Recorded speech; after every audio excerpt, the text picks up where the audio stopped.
ধ্রুব উঠে চলে গেল শালুকের রুম থেকে।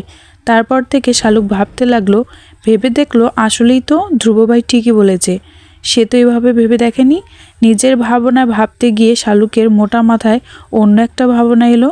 ধ্রুব ভাই এসব ব্যাপারে এত কিছু কিভাবে জানলো?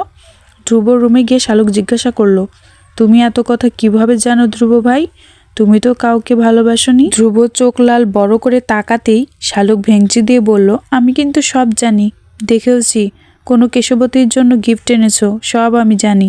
ধ্রুব হেসে উঠে বলল, ঠিকই জানিস, আমার একটা কেশবতী আছে যাকে আমি ভীষণ রকম ভালোবাসি। এবার ভাগ এখান থেকে। ধ্রুব ক্লান্ত অবসন্ন দেহটাকে টেনে নিয়ে গেল ছাদের ঘরে। যে শঙ্কা ছিল তার মনে সেটাই সত্যি হলো। ড্রয়ার থেকে একটা অ্যালবাম বের করলো ধ্রুব। এই অ্যালবামে শুধু শালুকের ছবি, ছোট থেকে বড় পর্যন্ত। খুব যত্ন করে ধ্রুব সব জমিয়ে রেখেছে। মাঝে মাঝে ধ্রুব নিজেই অবাক হয় শালুকের প্রতি তার এই বাড়াবাড়ি রকমের ভালোবাসা দেখে। ধ্রুব নিজেকে সামলে রাখতে জানে, সেই সাথে সামলে রাখতে জানে নিজের মনের সব অনুভূতিকে। চেয়ারে বসে শালুকের ছবি দেখতে দেখতে ধ্রুবর চোখ দেওয়ালে গেল। মার্কার পেন দিয়ে লেখা, আমি ধ্রুব সব কিছুতেই সিরিয়াস থাকি।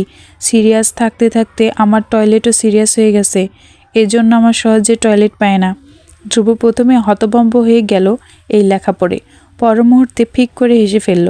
বিড়বিড় করে বলল, আমার বোকা ফুলটা জানে না তার এসব চালাকি সব আমার নখ দর্পণে।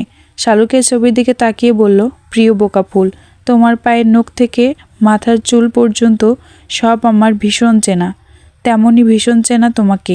বাম হাতে এলোমেলো অক্ষরে এসব লিখলে কি আমি তোমায় বুঝবো না? তোমাকে এত বেশি অনুভব করি যে মাঝে মাঝে আমি নিজের অস্তিত্বই ভুলে যাই।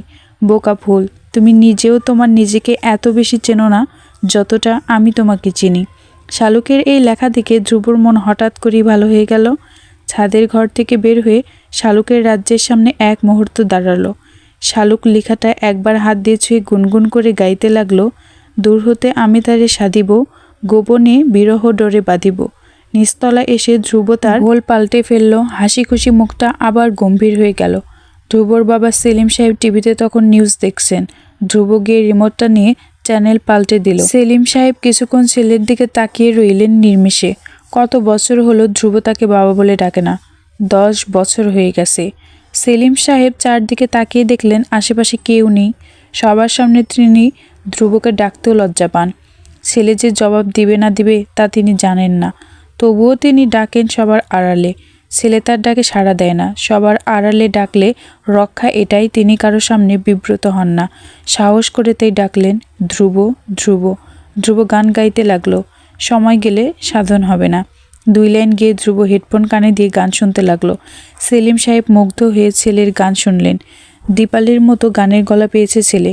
দীপালি তো এরকম গান গাইতো।